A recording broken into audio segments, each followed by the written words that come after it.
Hello बच्चों, question पढ़ते हैं।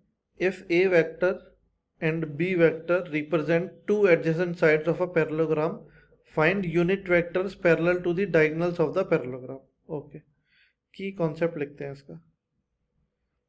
की कॉन्सेप्ट है, लेट्स से एक वेक्टर है ए वेक्टर और हमको इसका यूनिट वेक्टर फाइंड करना है ए कैप। तो यूनिट वेक्टर होता है vector divided by magnitude. Vector divided by its magnitude is called unit vector. ये हमको करना है इसमें।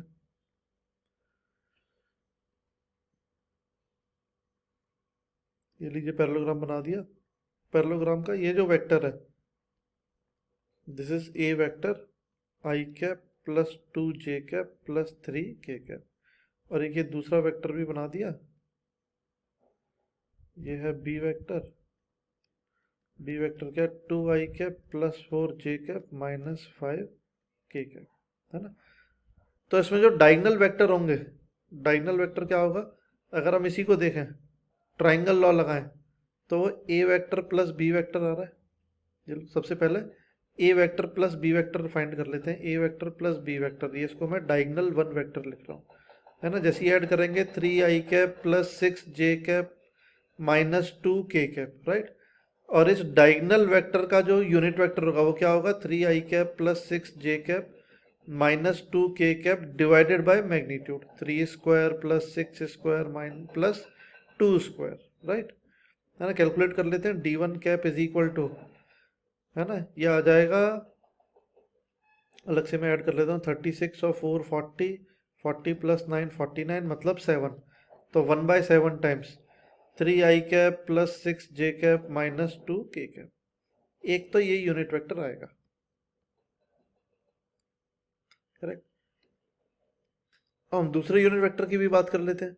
दूसरा यूनिट वेक्टर थोड़ा सा इस तरह, इस डायरेक्शन में आएगा, है ना। तो दूसरा यूनिट वेक्टर वैसे तो हमको पता होता है ए वेक्टर माइनस बी वेक्टर आएगा, लेकिन कोई बात नहीं है, इसको भी फाइंड कर लेते हैं, है ना। कैसे फाइंड करेंगे? क्या this is also be vector, है ना। इसको मैंने डायगोनल 2 वेक्टर लिख लिया। तो अगर आप इस ट्राइंगल में ध्यान दो, इस ट्राइंगल में ऐसा लग रहा है B vector plus diagonal 2 vector will give you a vector.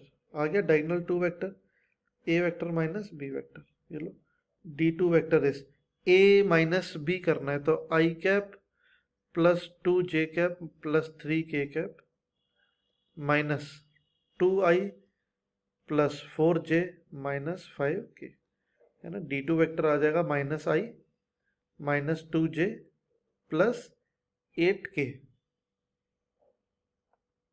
है ना। d2 कैप फाइंड कर लेते हैं। d2 का पहले मैग्नीट्यूड फाइंड कर लेते हैं। मैग्नीट्यूड क्या आएगा? √1 प्लस 4 प्लस 64, ये तो आ जाएगा √69। आ गया। d2 कैप आ जाएगा 1/√69 times minus i cap minus 2 J cap plus 8 के कैप। ये आ जाएगा यूनिट वेक्टर, है ना।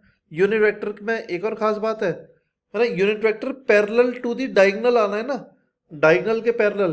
तो ये प्लस माइनस भी हो सकता है, यहाँ प्लस माइनस भी आ सकता है, कोई दिक्कत नहीं है। Thank you.